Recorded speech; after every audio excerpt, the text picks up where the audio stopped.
right, here we go. Today we have one of the most successful magicians of all time, Penn Jillette of the legendary duo Penn and Teller, who have had the longest running headline act in Las Vegas history. Welcome to Vlad TV. Take that, Sinatra. Yeah. Well, and you're actually promoting your new book, Felony Juggler. Yeah. I'm talking about a new book, yeah. I write books all the time while we're doing our little magic show. I bang out a book now and again. Well, it's your first time here. I want to talk about your whole story.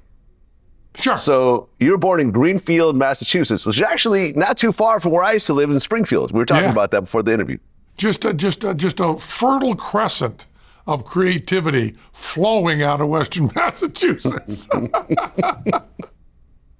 Okay, now your mom was a secretary and your dad was a jail guard? Yes, he then in a very brave move, retired at 50 and became a numismatist. So he always wanted to be a coin dealer his whole life. Notice how I get the definition in there right afterwards? He always wanted to be a coin dealer, and he finally became that. But he was a jail guard, although not what we picture from TV jail guards. It was a small town, so it wasn't quite the horrible vision that one may have of that. But still, I don't think the most pleasant job you could have. My dad was not a complainer. Never ever complained about his job. He just left it and did what he wanted to do. Now, your parents, were they religious? Yeah, they were. They were what I call the Church of the Covered Dish Supper. They were first Congregationalist Christians. When Massachusetts first started, when it first became a Commonwealth, you could not have a town charter without a church. And so this was the real New England church, a wonderful community. And my mom played organ in the church and did organization there. My dad led the choir. They were both very involved in church until, this is the odd thing. This is more common than people think.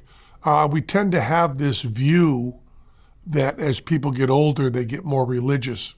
And it's just not true. When people get closer to death, they often start seeing things, from my point of view, clearer. And my mom and dad were in the church their whole lives till they were like 80. And then the pastor of the church, a wonderful woman named Pastor Shirley, made it clear that she was a lesbian and that the church was going to be what they called open and affirming. And the old men, and I think it was exclusively old men, who were on the board of deacons, were starting to talk about throwing her out because they did not want a lesbian pastor, because they were afraid, this is wonderful, that all the lesbians from Smith College and Northampton would all come and overwhelm their little church in Greenfield, Massachusetts. And my mother and father were so disgusted with that treatment of Pastor Shirley that they left the church. Of course, they in true New England fashion, they had pledged X amount of money for the year, so they kept that pledge up. And then at the end of that year, when their pledge was over, they stopped giving money to the church and instead bought firefighting equipment. They donated that to the local firefighters. So I'm pretty proud that my mom and dad said, listen, okay, Christianity is fine, but you cross a lesbian, we're out of here. Well, you yourself, as a teenager, started to question the Bible. Yeah. And that kind of really set you on a path of atheism, right? It did very much. And some people, once in a while, had said to me, the people at the churches that you encountered must have been terrible, terrible people, and that's why you became an atheist. And, we could be nicer to you than that. And I always say, well, it's exactly the opposite. The people at the church were wonderful to me. And my relationship with my parents was perfect. I grew up loved and taken care of and loved going to church. I just didn't think it was true. And that is not the stereotypical atheist. You're usually thinking of exploding with anger somehow and being treated badly, especially in the cliche of the Catholic Church with child abuse. You think about that kind of running away, which incidentally, statistically, doesn't lead to running away. It deals with a kind of shame that often keeps people in the church. But I had a wonderful minister who suggested, when I was younger, I read the Bible, and I did, and said, wow, I don't like this. As my friend Christopher Hitchens used to say, if you do take the Bible as absolutely real, the God that's presented there is not a very loving God. I mean, it changes over in the New Testament, but the Old Testament is pretty appalling. And the racism that's built into the Bible, the misogyny, and just the separate from the fact that I don't believe the miracles. And I just kind of said to my minister, I'm just not buying this. And I was treated with kindness. I mean, these are very, very good people. And my dad remained a Christian until his death. And my mom just kind of said, I kind of think that you've been kind of right with this atheist thing. And I always liked going to church. I liked the people. I liked the music. But I just don't think it's true. The true kind of gentle, kind New England rebellion that says, you guys are great. We really like you. And anything I could do for you, let me know. But hey, I'm gone. Well, I'm actually pretty similar as well. I was born Jewish, and I had a good, relationship with the synagogue. I had a bar mitzvah and everything. But over time, I just felt like I don't believe in the magic and so forth. Yeah. And that's always just been my thought. And what's interesting is actually I had another Massachusetts rapper on my show recently, this guy named Millies, and we ended up having a debate about God, which went viral. I'm just going to play it for you real quick. Okay, good. Where you at with God? Pretty much an atheist. What makes you an atheist? How are we here, Vlad? This is all God. Everything is energy and frequency. Okay. So everything everything comes from that God. Part of it? Where did evolution start from? It started from single-cell organisms. Where did single-cell organisms start from? It started from bacteria. Where did that start from? The Big Bang. Where did that start from? The Big Bang. Where did that start from? Okay. What the fuck is the Big Bang? That's the big God. Okay. So you think there is a God for sure? I know there's a God. I know there's a God actively working in my life. Okay. In your life, in his life, in his life, in this room, all around. Okay. 100,000%. All right, so let's talk about this. And God is with you. You just don't know. Okay. Okay. 100,000%. That's right. That's the only line you need to hear in that whole exchange. If he's thinking 100,000% means something, if he wants to deal, and he does, with point of origin questions, by just saying the word God, all he's done is push the question back one. The simple answer would be, well, how did God start? And then he's done. You could have stopped that any time.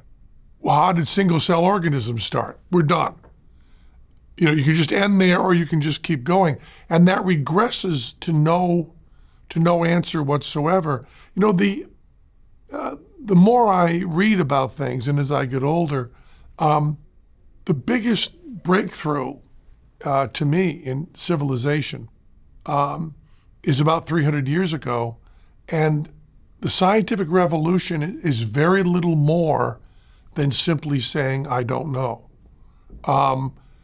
Kings, religious figures throughout history have never said those three words, I don't know. And when you come along with science and say, I don't know, there's always that I don't know thing that comes along. And religion is often troubled by the I don't know and uses that as a weapon. You see, his argument with you is simply, if you can't answer this, then there's a God. And the answer that is not acceptable is, I don't know. How did the Big Bang start? I don't know. Lawrence Krauss has a wonderful book called Something Out of Nothing, which, as I explained to him, is already covered very well in a Sun Ra song. Sun Ra, of course, is the answer to everything. But he explains that there are ways that are beyond me. They're a little too complicated for me. But when I was reading it, I understood it. That level of understanding, when you're actually reading the words, you go, I've got it. And you close the book and you go, I don't have it. But he has a really nice theory laid out, takes the whole book, so I certainly can't do it here, that gives you something from nothing that's pretty fascinating. And of course, your friend there could have simply labeled that God and been done. The definition of God gets changed so much that you're bound to have a definition that I agree with. People will say stuff like, well, God is the good in all of us. Okay, then I believe in God. If you change the word God to mean, apricots, I believe in God then too. The definition. Where's he from in Massachusetts? Boston, I believe. Yeah, different accent than me. Right. About Western Mass, where no one cares about. He's from Boston. Has Massachusetts turned out a lot of rappers? I don't notice. Not really. He's one of the few, actually. Yeah. Yep. Massachusetts doesn't turn out much of anything.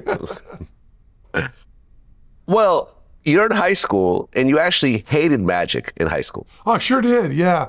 I don't think Jerry Seinfeld has ever said this publicly, but he said it to me enough that I like to quote him. He says, all magic is, here's a quarter, now it's gone, you're an idiot, now it's back, you're an asshole, show's over.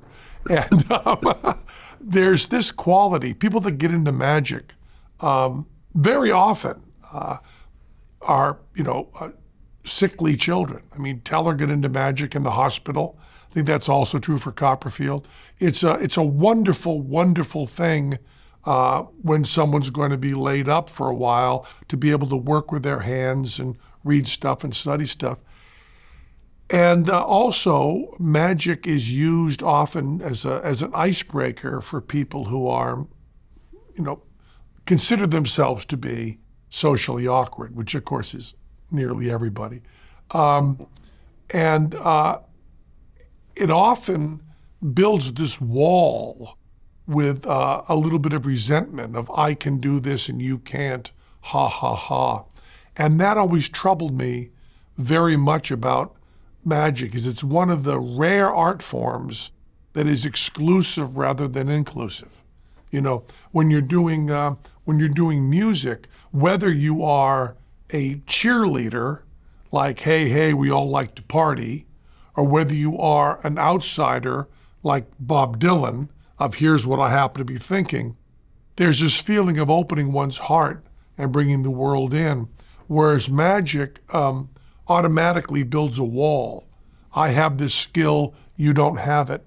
And that always troubled me. I was also troubled very much by mentalists who claimed to have real powers. And I found out from reading books were lying, in my case, to children. I was 12 years old and very hurt by that. And I also, there's so much good about this. I grew up in a time, I'm 70 years old. I grew up in a time when there were variety shows on TV that the whole family watched together. So these shows were programmed so that there was always something somebody liked, but also something other people didn't like. So I would have to sit through some awful magician while I waited for The Who to come on, or Led Zeppelin, or one of those bands, And there's something beautiful about that. I mean, I don't want to, we've got to such narrow casting now that it's kind of sad. It was great in, late 60s, early 70s radio. You would have, James Brown and Barbra Streisand, boom, boom, right on the same channel. The Beatles were there with the Temptations. And radio was just like, okay, you'll get your favorite song, but there's this other stuff you're going to hear too. And now that's all available. We have much more available. But with my children and so on, the channels are so seriously targeted that they pick what they want to sell to you when you go right down that channel. So I watch a lot of magicians that it just seems so weird that magicians would say, I had this dream, and their dream was always grotesquely misogynist. I'm going to cut a woman in half. That's your dream? We need to get you help right now.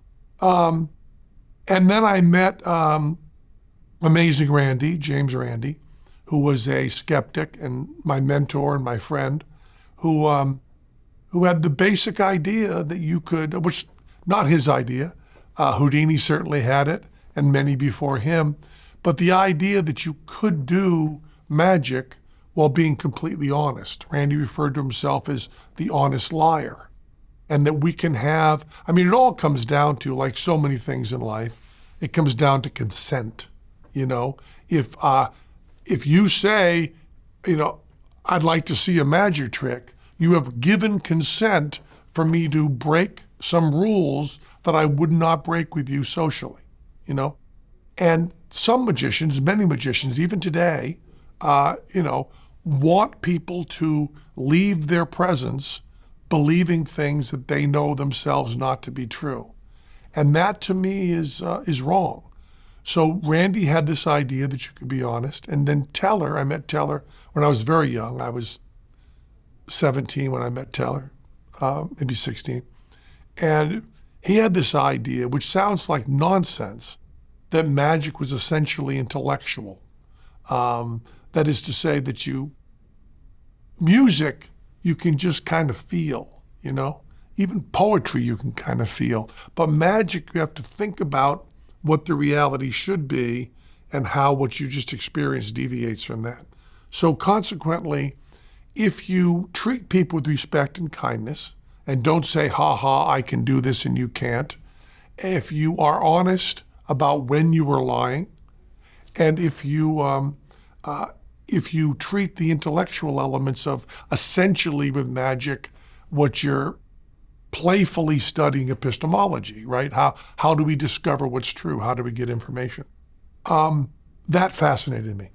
So I'm one of the few people you'll find in magic that comes to magic at the age of 19 instead of the age of 12. And that's a big difference in the way you see an art form. The art forms you explore when 19 are very different than the art forms you explore at 12. So, did you graduate high school? Well, kinda. On a plea bargain. I had really good SATs, really good, and SATs at that time were weighed more heavily. So I had a full ride to any college I wanted to go to, and I was national merit and all that. So there was just money like crazy to go. And I went to my principal when my SATs came in and said, I hate going to this school. I don't like it at all. And if you don't, I'm not going to come to school anymore. And if I don't graduate, I will go in front of the school board. I can talk okay. And I will tell them that you've let down the most gifted student you've ever had here, the highest SATs, and you'll be in big trouble. And he said, are you threatening me? And I said, yes, I am. And so what I'm going to do is I'm not going to go to school anymore, and you're going to graduate. So I graduated at absolutely the bottom of my class. I mean, the absolute bottom, and did not go to school my whole senior year. But my parents, wanted me very much to graduate high school. And I told them, don't worry, I'm going to graduate. I'm just not going to go to school anymore. And I ended up, I was telling the truth. And then I would drive that drive halfway to where you spent some time. I would drive to Northampton, which is the 5 college area, and I would sit in on classes. I had hair way past my shoulders, and I was 6'7", and there was no way I wasn't just a regular hippie college student. So I'd go into all the classes and sit there and listen, and of course, no homework, no responsibility, not on the register, and did that for a while, and then left and lived out, as we can say, in America. I didn't have my mom and dad would have always welcomed me home. I was not a runaway. There was no hostility there, but I was just hitchhiking, hopping trains. Essentially, Bob Dylan made up this biography for himself that he ran away from home, left home, worked in the carnival, hopped trains, hitchhiked, slept rough. He made that all up. None of it was true. And then I went and lived it because I thought it was. So if you take what Bob Dylan thought he did or said that he did, that's what I did. And that's what this book's about. It's autobiographical of that time, from the time I was about 17 and a half to the time I was about 20, when I just lived in America. Well, didn't you actually enroll in Ringling Brothers Barnum and Bailey Clown College and graduate from there? Yes, I did. But that's a 3-month. It was a 3-month trade program where you learn to fall down and paint your face up funny. It was really wonderful. It was the first time I was the last chosen. They only take 30 people. I was the last chosen. I was the youngest, and I was the least talented. And they brought me in, and it was wonderful to be around people who thought seriously about comedy. I also, at that time, was a really, really good juggler. So even though I wasn't a good physical comedian, which I never have been, they thought, he's that good a juggler, maybe we can slap some funny into him. And I would always get my laughs with stuff that I said, which is pretty useless to a clown working Ringling, and you're playing Madison Square Garden and people can't hear you from back 2 rows, Well, the clown thing didn't work out for you, No, but it sure didn't, the no. juggling thing did, and you started actually making a ton of money doing a street act where you juggle knives and so forth. Yeah, I made a shit ton of money. I was objectively, I guess, at least a very successful street performer. Yeah, I was the amount of money I was taking down. When I was 19, I went into an accountant, right? And I said to him, I'm making a lot of money juggling on the street, and I think maybe I should pay taxes on this, And he said, well, what are you making? And I said, well, I just do Friday, Saturday, and Sunday, but I'm making, $5 to $7 grand a week, and it's all in cash. And I just love this. My accountant said to me, if you go to the IRS and you fill out that you're making that much money juggling on the street, they're going to think you're a drug dealer. And by the way, I think you're a drug dealer.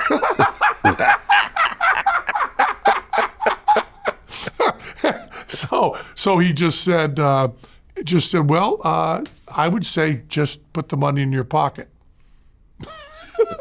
So, I was the guy that at 3 a.m, in 1974, if your car was towed and you were thrown in jail, you could call Penn and he could show up with the amount of cash you needed.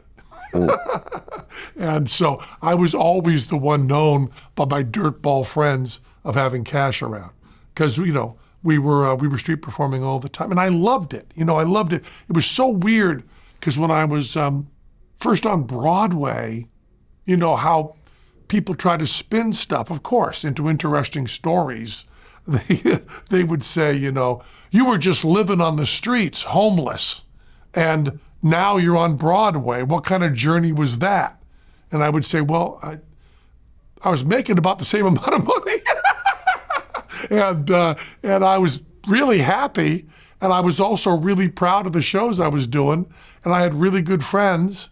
And so it's not like, I'm very hesitant. There's terms I don't like to use, like homeless. I didn't have, for that time, I was hitchhiking, and I didn't have a residence. But you can't call me homeless, because that's disrespectful to the people who are really suffering.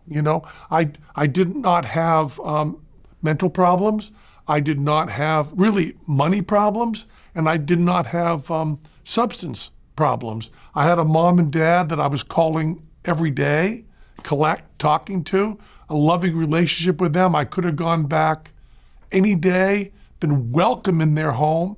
I did go back and see them whenever I was, happened to be swooping through Massachusetts. So it was a very specific and odd situation I was in. And I mean, one way to describe it is I was simply, a hippie, except for hygiene and substance abuse, which I didn't really follow the hippie rules on. But everything else, I was just pretty much living in the U.S. And I wouldn't trade that time for anything. I mean, the people I met during that time, and also my sense of the goodness of people remained. I mean, I had, I would do a juggling show, and, biker gangs would say, hey, that was a great show. You need to crash tonight? and there I would be. So I was always among the drugs. I was always among the outsiders, but I was just there as this goofball juggler who was around. I'd go and, juggle on college campuses. I juggled in biker bars. We've got a band coming out, but before that, we had this douchebag who's going to juggle. That was me. Who the fuck is he? What the fuck is he doing on stage? Hey, I'm juggling. And I would win them over, or I wouldn't, and I would do put in the time on stage. But it's why when Teller and I were doing shows, we'd be backstage with a rough crowd and other acts of the bill, and people would go like, ooh, I don't know about this crowd. This crowd is tough. Teller and I would be like, yeah, okay. They're probably not armed, so we're probably going to be okay. Well, you met Teller as a teenager, Yeah. but it wasn't until 1975 that you guys actually had your first show together at the Renaissance Fair? Yeah. Teller and I met when I was 16, I guess, 17. I bought a stereo from a guy at a hi-fi store in Greenfield. And he was a graduate of Amherst College.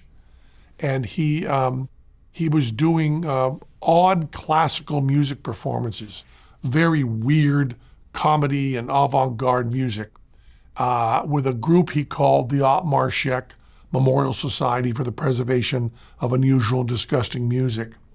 And he knew Teller from college. Teller had graduated and was teaching high school Latin and Greek in New Jersey, right outside of Trenton.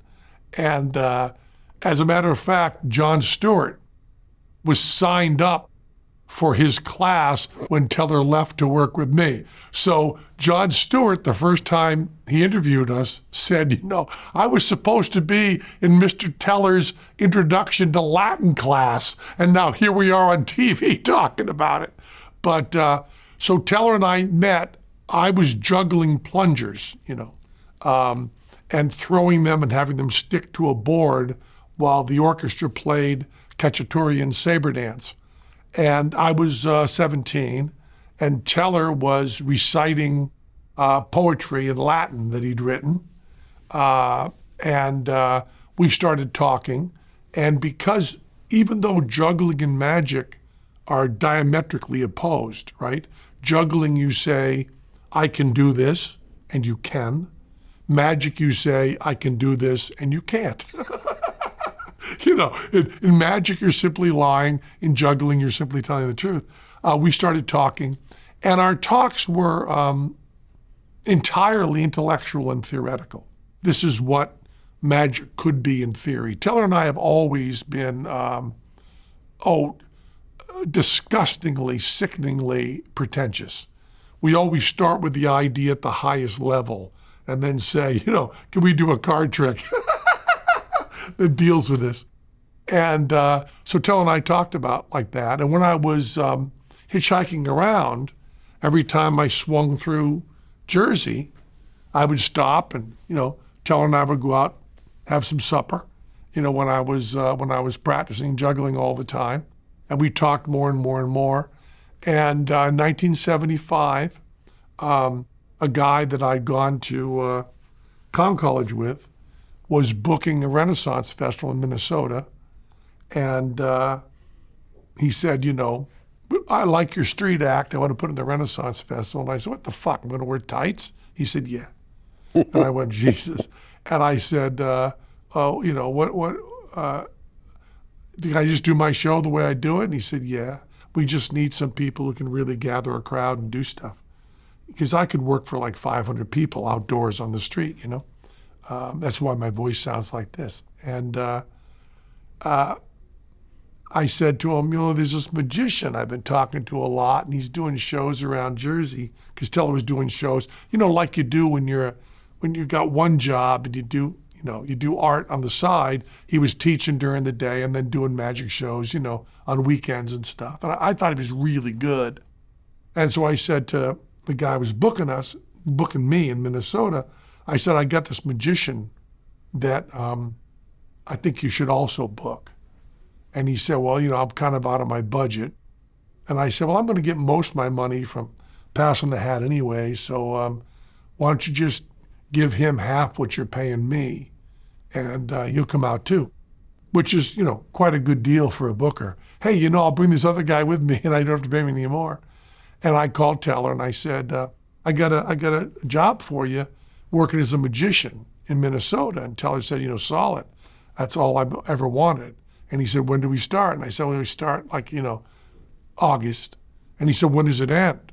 And I said, well, the end of September. And he said, I got to be back teaching school then.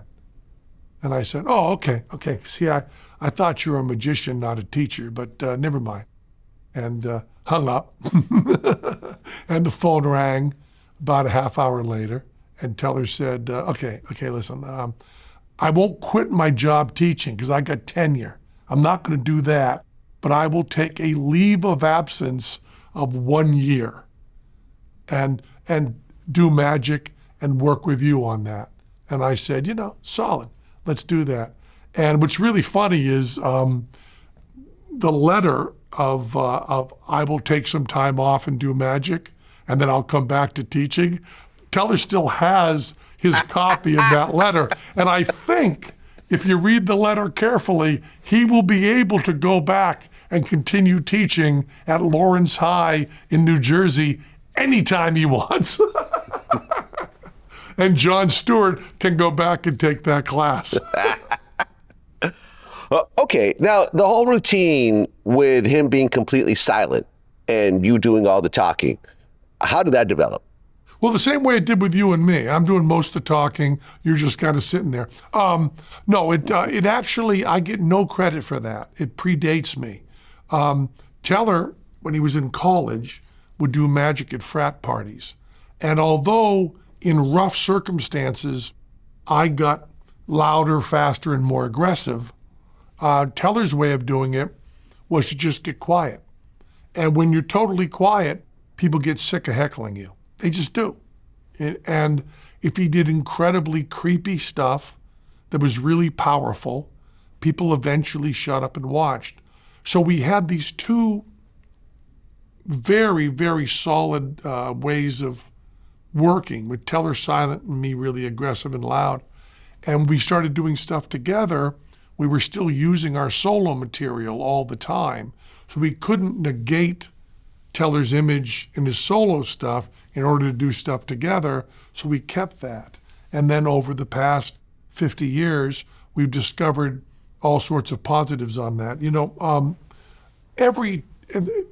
Two partnerships are out of fashion now, very out of fashion. If in the 50s, if you were to ask about comedy teams, anybody on the street could name probably 6 or 7. There were a lot of them going around. Now, really hard to name one.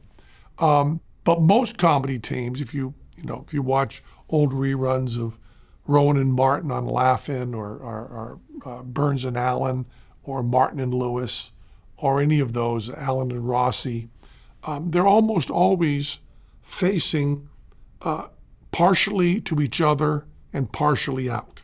So what the audience is watching is a conversation between the two of them, aware of the audience. So it becomes this make-believe conversation that the audience is watching in on, that then turns every once in a while straight out and addresses the audience. Hi, we're the Smothers Brothers. We're here tonight. This is my brother Dickie, and we're going to do a song. Oh, Tommy, we're going to do a song? Yes, we are. And it goes back and forth, those two things. Teller and I, if you were to, in the comedic structure of it, we're doing a one-man show, one-person show, with just 2 people. We face straight out all the time. And there are occasional bits where we address each other, but they are rare. In the show, there have been shows that it's 45 minutes into the show before I look at Teller. That he could have his face covered in aluminum foil and I wouldn't notice till 45 minutes into the show. That makes it a very, very different team.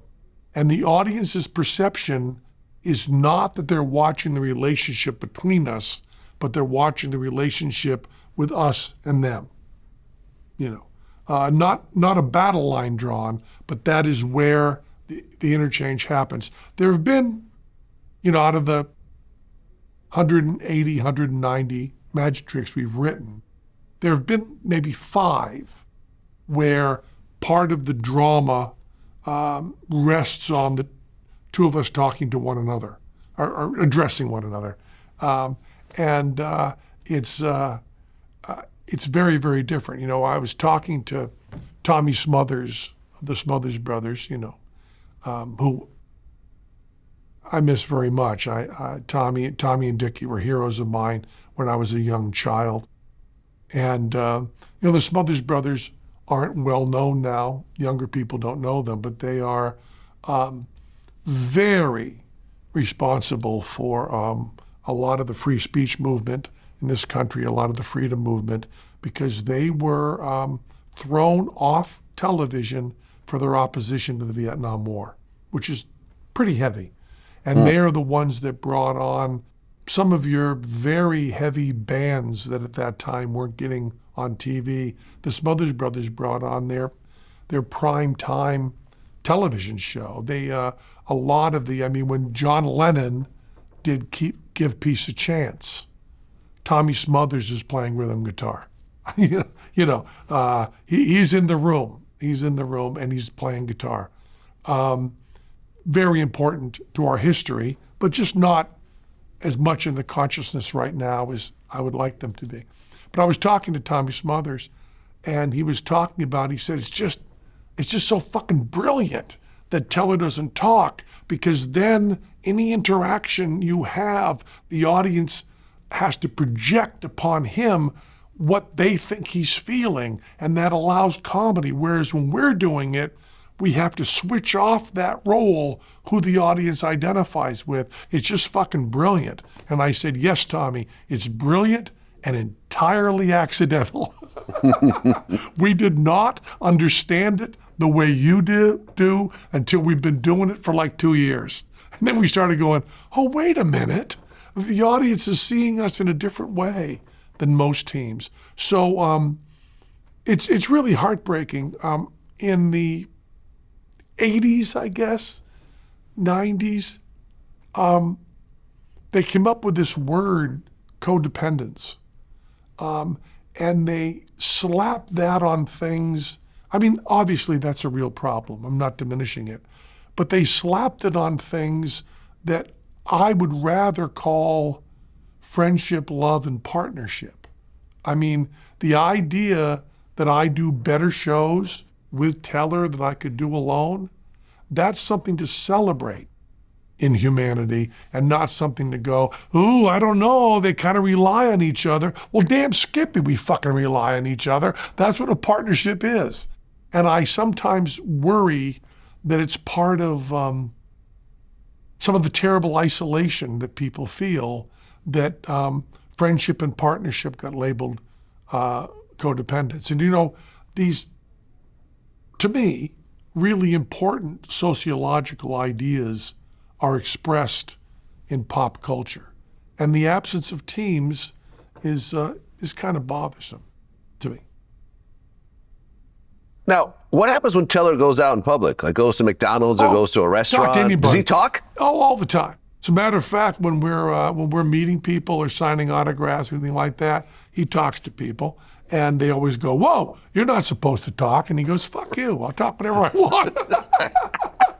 Yeah, we also in the shows, he often talks, but just a line or two or something here or there. I remember when we were first off Broadway, we walked out on stage. It was a small theater, I guess. It was like, I don't know, I should know this, but maybe a couple hundred seats. And we walked out, and Lou Reed was sitting in the audience, like pretty close to the front, so we could see him as we entered. So the first line that night was Teller going, "Jesus Christ." Looking out and seeing Lou Reed. So there's something important to say, like we have to react to Lou Reed being in our audience. Teller will talk. Okay, this is actually gonna be my next question, because in 75, you guys started doing your act together. By 81, you got off Broadway, and by 83, you actually got on Broadway? No, you're just off a little bit. By 84, we were off Broadway, and by 87, we were on Broadway. 88. Okay, got it. Okay, so, yeah, sorry, I was off by a couple of years. Yeah, just not enough to count, really. Right. I mean, how did it feel to go from being a street performer to being on Broadway, essentially the biggest stage in America when it comes to this type of thing? You know, I've never really cared about venue. You know, and this is I don't mean to appear flippant, but people would say all the time, you know, when you get to Broadway, wasn't that realizing your dreams? You know, you played Broadway 3 times, you were sold out, hugely successful. Isn't that the dream of your life? And if I'm to be honest, and I like to be when I can, Broadway was never on the list of things I wanted to accomplish. As a matter of fact, the list of things I wanted to accomplish was non-existent. I've never thought that goals in terms of venues or goals in terms of money or goals in terms of anything measurable were important to me. What Teller and I cared about was the show and the ideas. And we wanted to do that show and that idea, and that's the passion. And then things came from that. You know, if you talk to Paul McCartney, which would be a good get for you, by the way. If you talk to Paul McCartney, he will tell you, and he said this in interviews. In the Terry Gross interview, he says this. He says the Beatles were not as successful as they should have been. No shit. He believes that. And if you talk to Madonna, Howard Stern, I'm sure if you talk to Taylor Swift, they'll all tell you that they should be more successful than they are. Teller and I are the only ones I know who think we're much more successful than we should be. What we thought we were going to do was we thought we would be playing weird little theaters for a couple hundred people, and we would go through our lives doing that, and we were thrilled with that. And the fact that we were pretty much off by an order of magnitude. Instead of 200, it's 2,000, you know. We just keep waiting for, you know, the Adam Smith's invisible hand to come in and go, oh, we've made a horrible mistake here. You guys are wicked more successful than you should be. You're going to go back to playing smaller theaters and working on the streets. And we'd go, oh, okay. We were expecting this. That's fine. Teller's father was a graphic artist. You know, he painted signs and he designed ads. And my dad, as I was growing up, was a jail guard. And they supported their families, and they made a fine living, and they lived fine lives. And Teller and I were both very close to our fathers and mothers, and really thought that our fathers were very good men who had very good lives. So as soon as Teller and I were making kind of what our dads were making and doing exactly what we wanted to and loving the shows we were doing, we were totally successful and done. I mean, that's a really important part of it. We were like, okay, cool. We're just gonna keep grooving with this. We'll be great. And then they said, oh, well, we want to book you off Broadway. And we'd go, okay.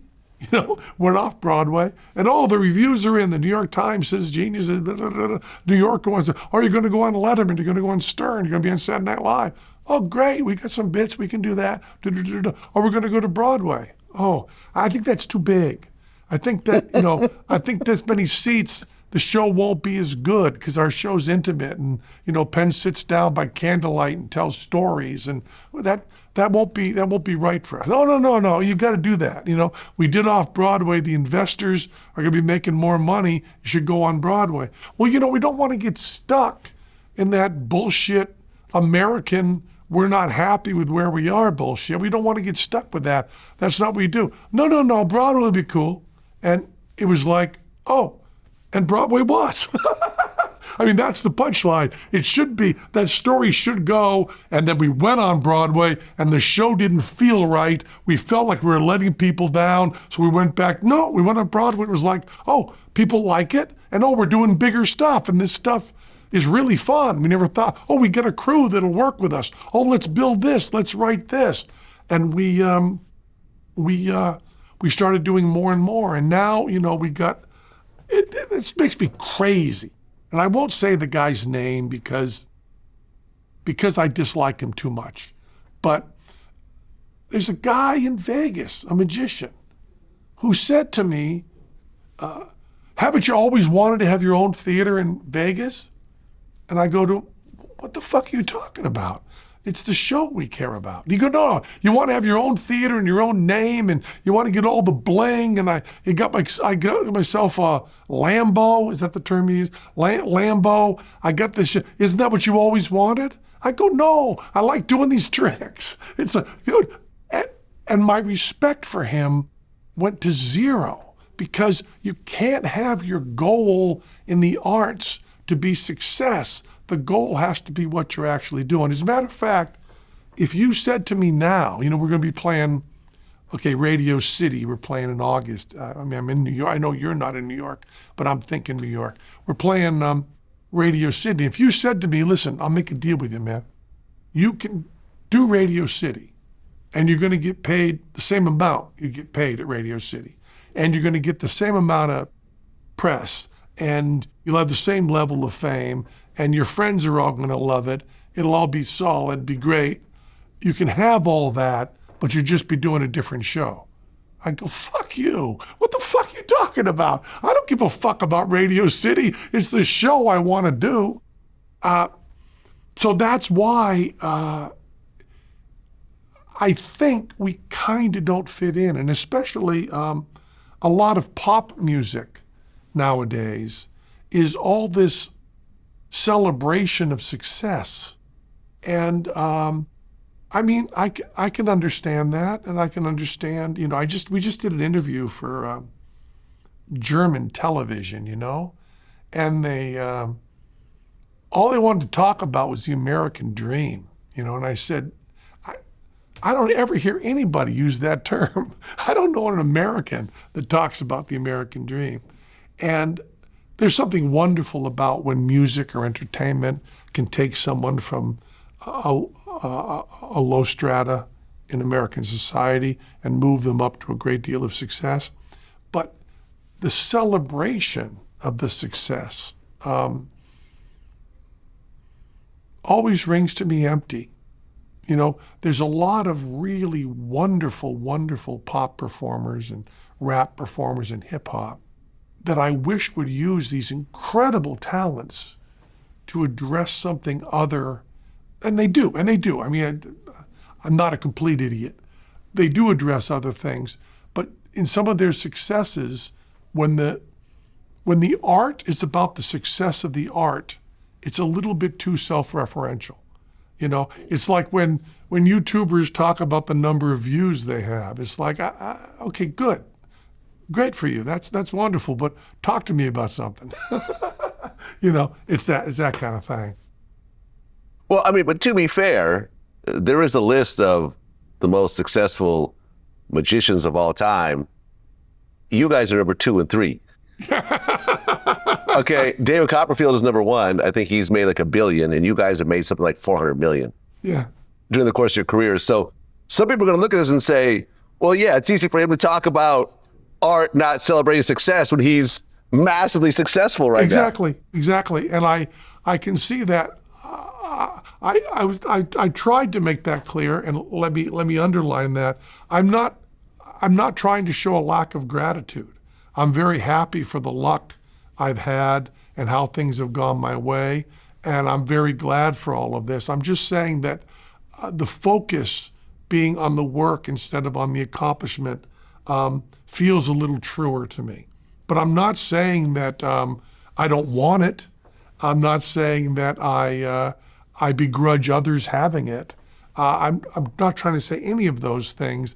I'm just saying it's when people say,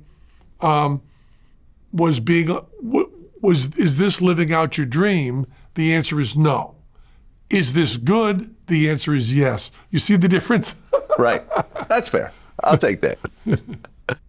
Well, you know, the way I was introduced to you, and a lot of my audience as well, was the Run DMC music video for It's Tricky, where you and Teller were basically 3-card Monty scammers in the music video. I still have those sneakers, and I got to wear DMC's chains, and it was a wonderful experience. You know, Rick Rubin got in touch with us, and we had the idea for the video of us being scammers and grabbing their personas and so on, and it was just a wonderful experience, and a lot of people know us from that. It was wonderful because we got to go to some Jive MTV Awards thing, and there was the seating, you know, was set up so like the Aerosmith people were over here and the Guns N' Roses people were over here,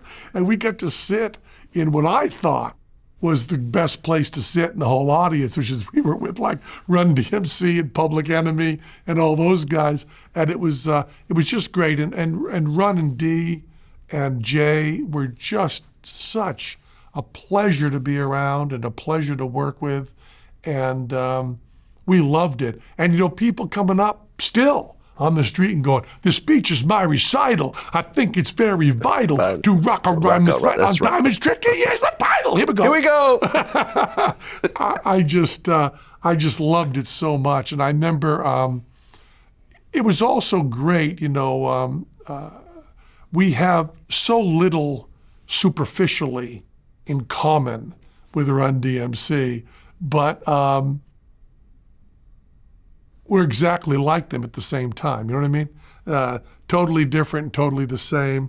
And, you know, the relationship that Run and D had was exactly the relationship Teller and I have. You know, and Jay goes in there too, of course, because Jay was the one I got along with best. I just loved him. But it's amazing when you've got a partnership where you have tied your success to another person. No one that hasn't done that knows what it feels like. So I'd go backstage with Siegfried and Roy, who we had nothing in common with. You know, they were Tiger guys, you know, but we understood something. and meeting Keith Richards. It's like, meeting Roger Daltrey, and he talks about Pete Townsend, and you go, I know what you're talking about. It's very, very funny. And Run and Dee and wearing all the Adidas stuff and all that stuff. And I still remember, on my deathbed, I remember when we were getting ready to do the shot, and Dee just goes, "Oh, you should be wearing this," and takes off this chain that meant so much to, everybody that was that age watching MTV. Meant a huge amount to you. That chain that Dee wore, and just takes it and goes boom, and it's around my neck. Was just a great, great feeling. Well, did you hear what ultimately happened to Jam Master Jay? Yes. Yeah. It's really sad, and it's kind of, when you talk about money and entertainment, a lot of people expect you to always have it, and especially family members and so forth, because I really did a lot of research into the story of Jam Master Jay. I even interviewed his son and so forth, and some of the police that investigated the situation. Basically what happened was Jam Master Jay, over time, his money started to decline because they weren't doing as many shows and so forth. And he was supporting a lot of family members and friends and so forth. So he started dabbling in drug dealing on the side. And with that, he had a couple of people that worked with him who felt that he ripped him off and so forth, one of which was his godson. And these guys ultimately came in and killed him over this drug situation. And they were both caught, and they're now doing life in prison. But it's just a very sad thing when you talk about, like you and I are in entertainment, everyone expects us to just always have it. People send me messages asking for a car. This is a regular occurrence because they figure we all have it. But to try to maintain it could really eat you up inside. And I think that's what happened to Jay. Yeah, that's also part of outside of my world. That's a little more of the world of you want to have that. Taylor Swift has 2 jets, and that means that means once you're at a certain point, you're automatically there. I was saying I was actually backstage at the Penn Teller Theater, and there were some people there going, so you're just done, right? You just do your show, people just come, da-da-da-da. I just go, I don't think anyone's done, The Stones' last tour, they were doing press. Maybe there are a few entertainers right now that aren't just pushing, but I think when so much is out of your control, with Jay, I don't know, I certainly don't know that much about it, but he probably didn't have complete control over how many shows he did. Correct. He probably didn't have that kind of, so he's at the whim of other people. And also, there's a lifestyle that's expected. I remember when we first did Saturday Night Live, Lorne Michaels took me aside, said to me, listen, man, you just walk up to 30 Rock to do the show. And I said, yeah, because I live just off Times Square, so I just walk over to do the show. He goes, I don't like you walking up. I want you to come up in a limo. And I said, well, I just live. There's one-way streets and shit, I just live here. I can just walk through. Then I can also grab a slice of pizza. It's a nice walk for me. I just like it. And he said, no, we're going to send a limo for it. And I said, no, I'm going to walk. And that was actually, we didn't argue about the bits we were doing on TV, but he didn't like the way I was dressed when I arrived, and he didn't like me arriving. He said, you can drive yourself, but it's got to be like a motorcycle or a nice car or something. And I said, no, I'm just going to walk up. And I think that, I became friendly with Siegfried and Roy. And part of their image was to pull up to an opening and get out of the limo and be in like, floor-length yak fur outfits and huge rings and bling all over them. And I would show up like I was there to fix the toilet, And I'd be like in a work shirt and jeans, at an opening and stuff. And that's part of the job. I mean, Lorne Michaels is right. Siegfried and Roy are right. And I've never been good at that. But I think it's because I'm wrong. But part of that horrible spiral, I mean, I think we also, Sly Stone, we saw that too, is the audience is living vicariously through you, and they want to see you with that opulence. And that's part of your job, to have that opulence. And I've never done that part of my job well. But if that's part of your job, and in order to work, you also have to look like you have that bling, you've got a terrible situation there that I have nothing but sympathy for, that you have to kind of live there. I also knew Liberace, who is really, I don't think many people put Liberace in the history of rap and hip hop, but in terms of the, Sammy Davis Jr. too, that big bling and larger than life, and here I am in the fur coat and you can probably find pictures of Liberace where he's exactly posed in classic rap pose. We just never think of it that way. And I remember once a really, really important moment for me was when I was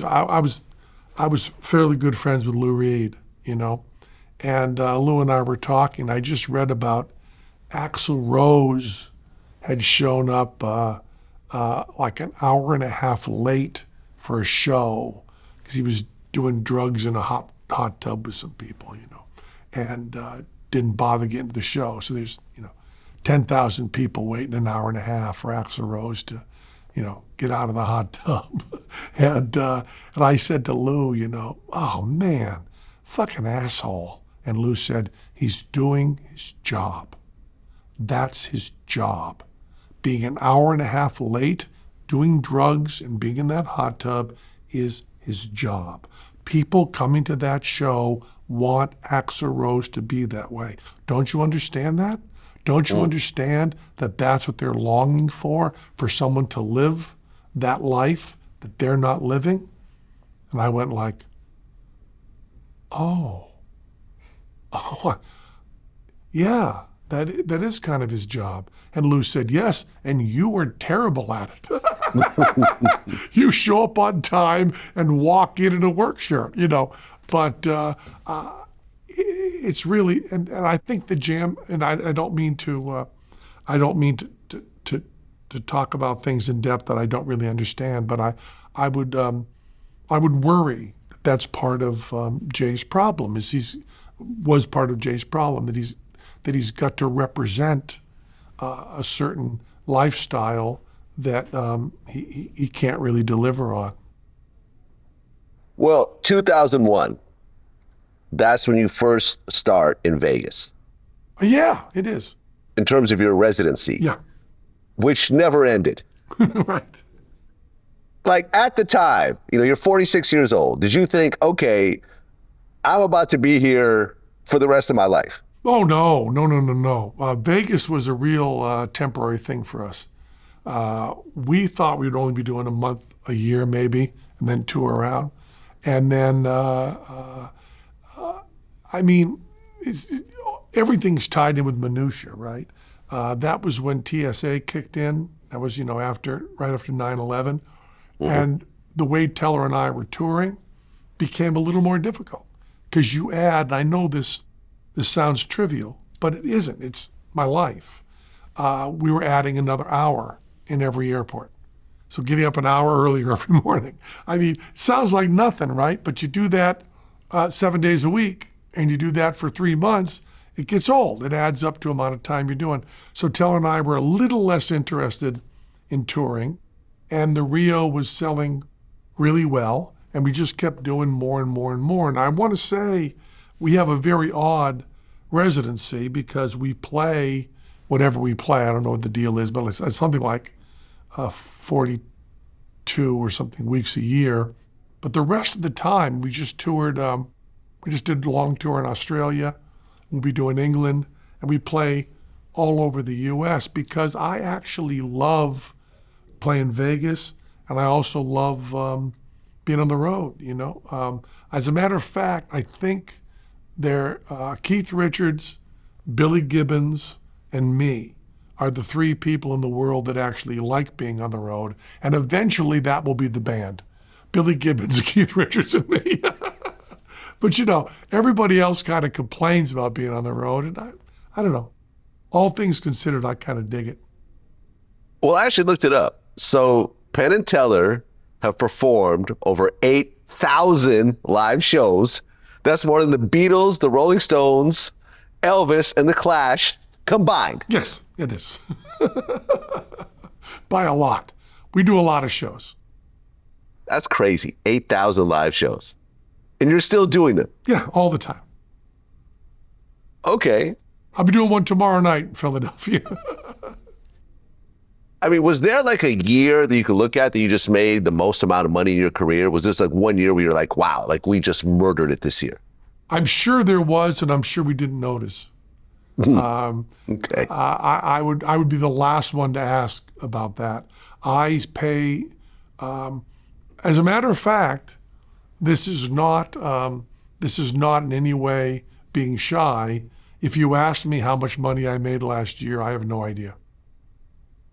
I signed my tax return and that's it. I know that my children are cared for, my wife is cared for, my family's cared for, and I know that we're doing very, very well. I saw the magazine that talked about us being, second and third most successful magicians in history, and but I don't really know the amounts. That whole thing. I just had a discussion with a friend of mine who's wicked, wicked rich, and he said, you cannot accomplish anything without goals.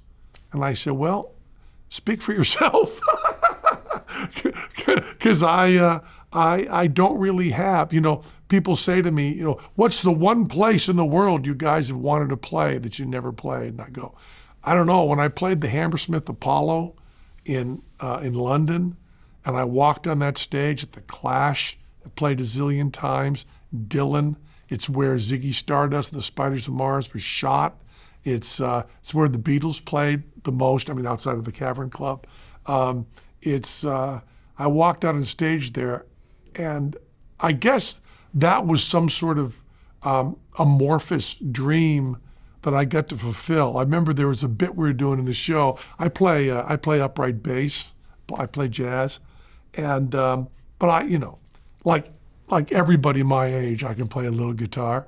So there's one bit we wrote that was me playing guitar, doing like a talking blues behind Teller while he did some card stuff. Pretty funny bit. But we were going to go to Hammersmith Apollo. I said, we're doing that bit. I'd like to do that bit, Teller. And he's like, well, I don't know. We haven't done it for a while, and why would that fit in with his tour? And I went, because I'll be playing guitar on stage at the Hammersmith Apollo, and that's all I want to do. And I went out on stage, and I played a chord on the guitar and said, y'all think you're going to be seeing a magic trick, but the truth is, I'm Joe Strummer. And, just strumming that guitar, to make a little bit of just strum that guitar, hear it, and the Hammersmith Apollo, which sounds so beautiful. It sounds like rock and roll, The room sounds like rock and roll, and then hear my voice, and I'm not singing, my voice on top of that.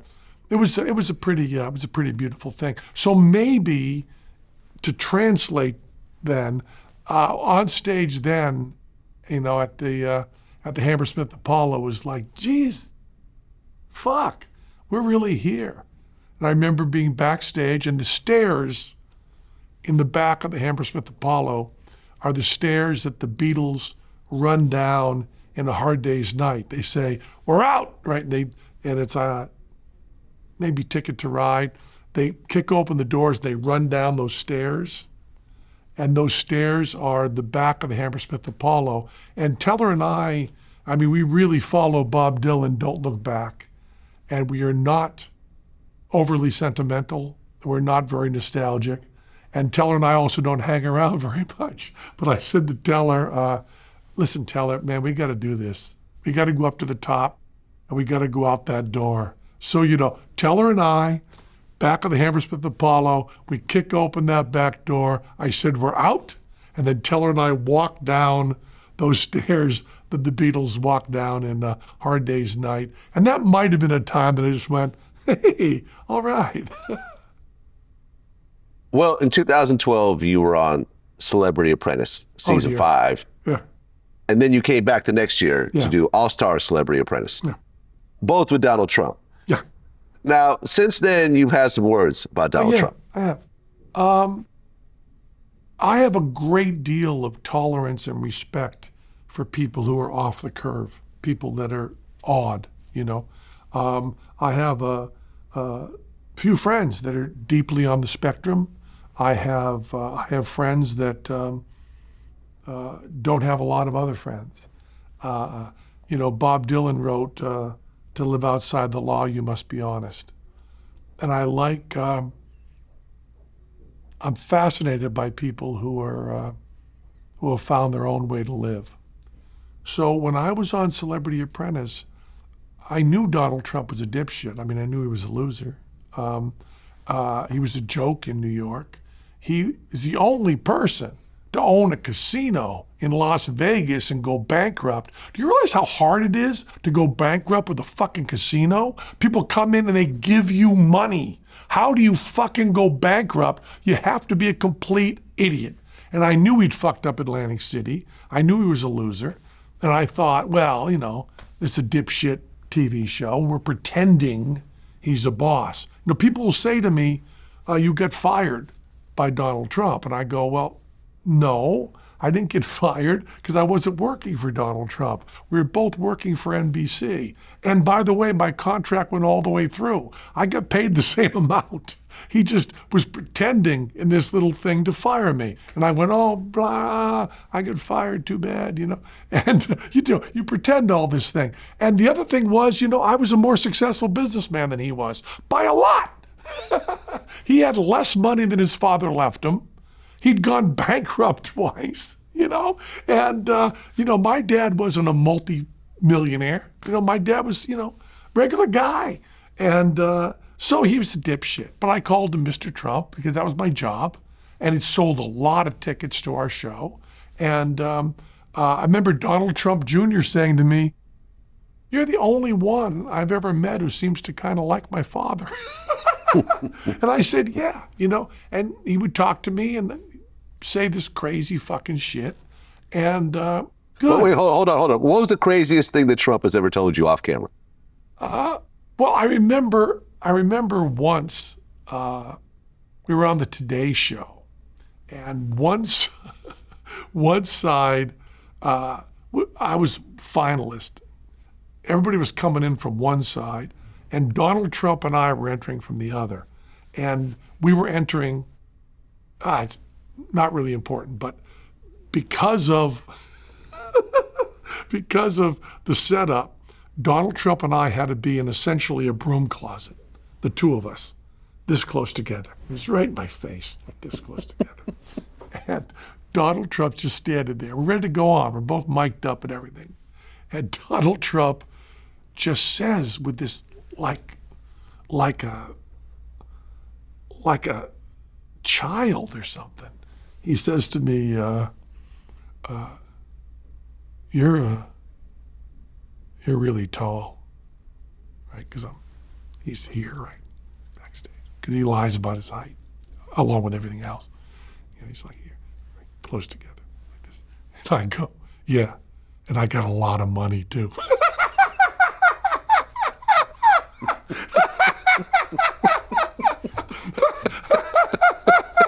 It might have been the only time in my life I've said those words, but it's the exact right person to say it to, right? So he walks out of the Today Show live, really pissed at me.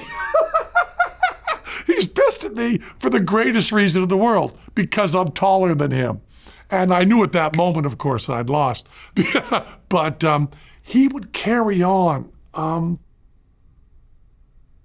remember being in the boardroom set, which people would say, we're going into the boardroom. And I'd say to them, no, we're not going into the boardroom. We're going into a boardroom set, because he doesn't have a boardroom, because he's not successful. He doesn't have a board. This is all jive. Do you fucking understand that? We're going on to a set. And it was a set. So we go into the boardroom set, and Donald Trump would sit there reading things that he'd picked up on the internet, that someone talked about how he'd sold his house and not made enough money, right? And he'd say, well, Penn, what do you think of this? And I'd say, it's a 14-year-old child in his parents' basement who read about you and your house sold for less than he thought it should, and he typed something on. Do you understand this? And he goes, no, but this is a guy who doesn't think I'm a good businessman. And I go, you don't know who he is. It's completely anonymous. It's like Billy N., in Dakota. He has this opinion of you. And there was this constant competition and craziness. So then they said to me, the second time I was on, they said to me, if Donald Trump, runs for president, would you support him? And I go, well, no. I mean, what kind of question is that, And they said, well, we're going to have to report that back to him. And I said, well, sure, tell him he shouldn't be president. I mean, someone should tell him that, And I just thought it was a complete and utter joke. And when he first started running, I went on, Lawrence O'Donnell is a very good friend of mine. He has a show on MSNBC, one of my closest friends. And he said, you know Donald Trump well, you've known him for whatever, 15 years. Are you supporting him for president? This is the day he announced, the day. And I said, well, absolutely not. And then I said, perhaps the kindest, most measured thing I'd ever said. I said, there's no one I respect more in the world than Teller. And if he were running for president, I wouldn't support him. It's not like, these are very specific skills you need as president. And Donald Trump doesn't have any of them, And the next day, I was on, there's a show here in New York, Opie and Anthony, real funny radio guys. I know there's been some trouble, fuck that. Really funny radio guys. And they said this tweet just came in from Donald Trump. And it was this thing attacking me, Penn does a terrible show. And my favorite statement and comeback, this made me laugh so much, is he wrote, Penn was completely unknown before Celebrity Apprentice. And I wrote back, the name of the show is Celebrity Apprentice. That's all I wrote. But all this stuff attacking me. And it's pretty interesting because you don't usually get this kind of naked stuff. But there's 2 cameras on me, and we're on live radio, Sirius. And Opie reads me this tweet from a guy running for president, the forerunner for president, against me. And you get to see my reaction. And he says, how's it make you feel? And I said, well, really weird and terrible. And they said, because he's attacking you. I said, no, because the person who's being considered for a very important office is talking about a 2-bit Vegas magician. That's what's deeply wrong. I mean, you don't have stuff like Obama saying, Barry Manilow really sucks. What? You're president of the United States. Why do you have an opinion on someone who's a bullshit? I mean, the president of the United States cannot be concerned with trivial shit like me. You know, and I think, and of course this is not absolutely true, but to round it off, it would have bothered me just as much if you were commenting on anybody.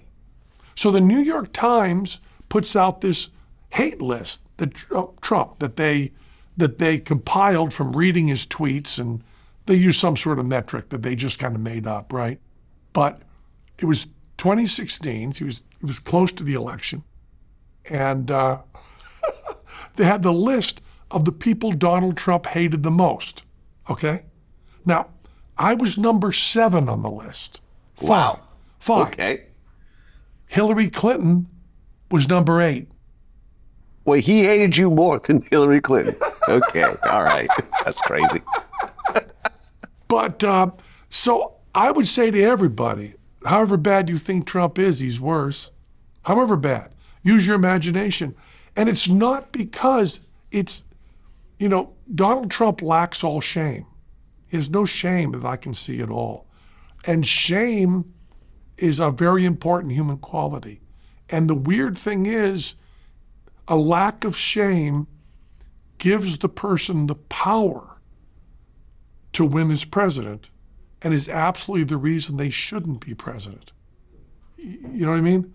It's a thing with power that you can even put a very, very good person in power and it fucks them up. I mean, I'm not the first to have noticed that, but the Trump thing is very disturbing. You know, my children are 18 and 19 years old. You know, and I said to them the other day, and this may not translate. I may not be able to communicate this, but I said to them, they were talking about something crazy that Trump had done and something wrong and something so horribly heartless with immigration or something. I mean, it's hard to say whether his racism or his misogyny is more important at this exact moment. And I said, you know, what breaks my heart is that you guys, you don't know this is impossible. You don't know that it's impossible. And that breaks my heart because, you know, 20 years ago, if I said to you, the official release from the White House will show a doctored picture of the president dressed up as something out of Star Wars or dressed up like the Pope, and he'll be sending people out of this country because of their tattoos and playing na na na na hey hey kiss 'em goodbye, you would have said to me 20 years ago, that is impossible. That cannot happen.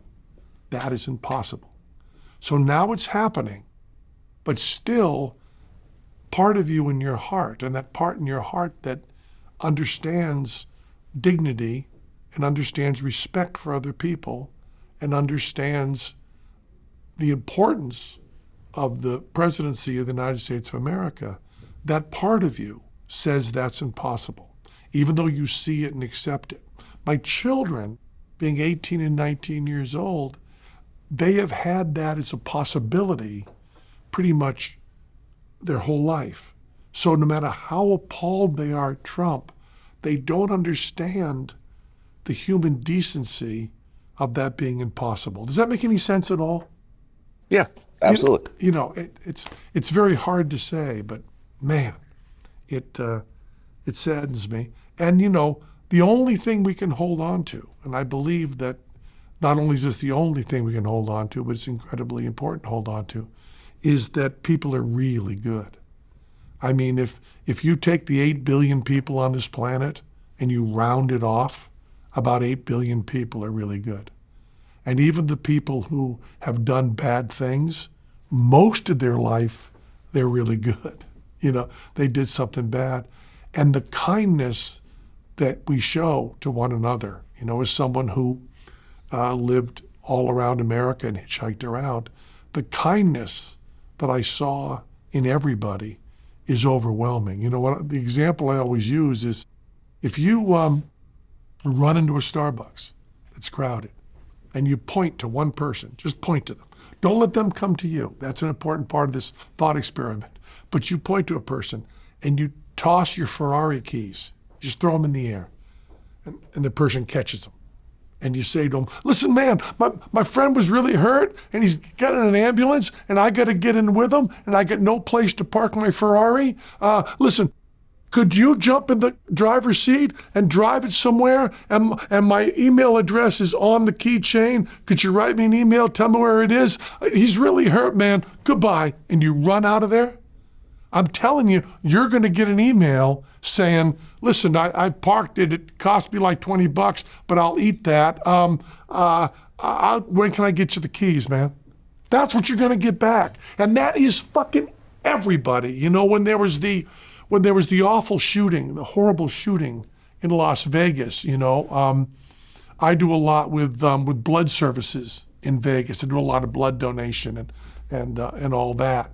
And after the shooting, you know, the blood banks were packed with people coming in there to give blood to help the people who were suffering, you know. And I was there and I was helping them out a little bit. And the TV people said to me, wow, Vegas is an amazing city because people really pull together at a time of tragedy. They're really a wonderful group of people. And I go, yes, they are. They're the best people in the world. But please keep in mind, if this happened in Beijing, it'd be exactly the same. If it happened in Tampa, it'd be exactly the same. Any place in the world it happened, most people are so motherfucking good. So even when we've lost our way somewhat for whatever reasons, and we've elected someone who I believe is doing a job that is hurting people very much, I got to hold on to the fact that, you know, I'm here in New York. When I leave your building here and I walk out on the street and I drop my phone on the street or I drop my wallet on the street, person behind me is going to pick it up and hand it to me. So we got to be okay, right? Well, last question, because I know you have to go soon. But there was a quote that you said. You said, David Blaine said to me, and he said this publicly, that he believes the magician's job is to leave people believing things that aren't true. And you feel the exact opposite. Exact opposite, yeah. I don't believe one of the most important things, other than kindness, that we can do in our lives is trying to understand the world around us. And I think that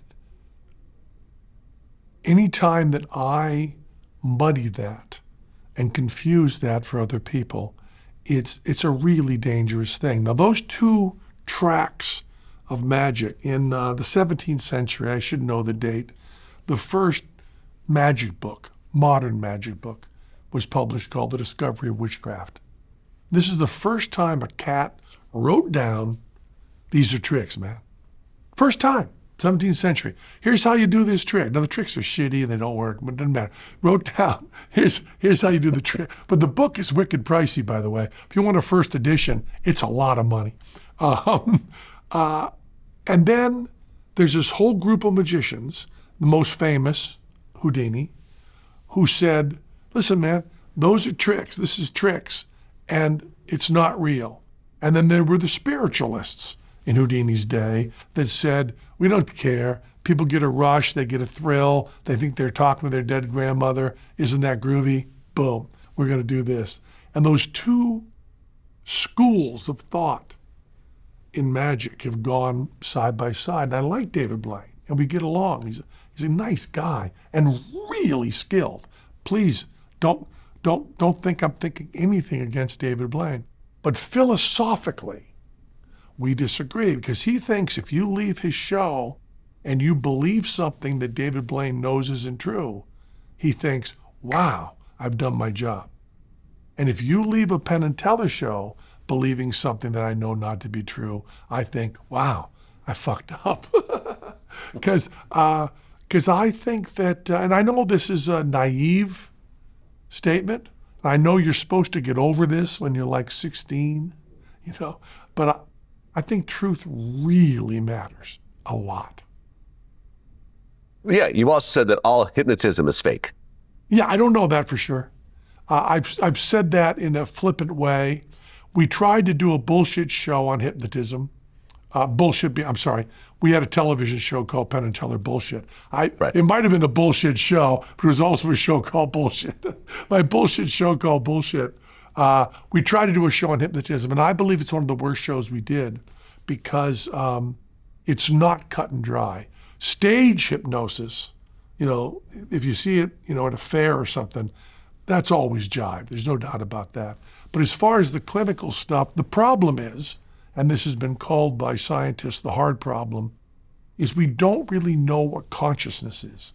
We haven't really decided or figured out or experimented with what it means to be conscious. If you get the spinning neurons firing together, you just feel that. Of course, it's a problem with implications everywhere because with artificial intelligence, that's a bad term, but with artificial intelligence, it's called, we need to deal with what it means to be conscious. And with hypnosis, we're dealing with a very complicated set of things there. So the scientific answer is, I don't know. But stage hypnosis is pretty bullshitty. Got it. Well, Penn Jillette, man, an amazing story. And as much as you like to downplay what you do as luck and so forth, there's an immense amount of work that went into being who you are and what you've accomplished, as well as just amazingly, you and Teller having a 50-year friendship that has stayed together this long. Listen, I've interviewed a lot of people. Like I interviewed Cheech. Him and Chong don't get along anymore. If there's a check, they'll show up. In general, the only other group with a first name and a last name that I can think of in history, Cheech and Chong, Penn and Teller. Exactly. And you guys are not in the same boat these days. Like Cheech and Chong are not friends anymore, whereas you and Teller seem to have really maintained a friendship and a respect and a level of success consistently year after year. It's just amazing. And I think it really is inspirational. We don't have any troubles. No. Well, thank you. Absolutely. And definitely check out, the new book, Felony Juggler, available now. Pleasure talking to you, man. Pleasure talking to you. You as well. Peace.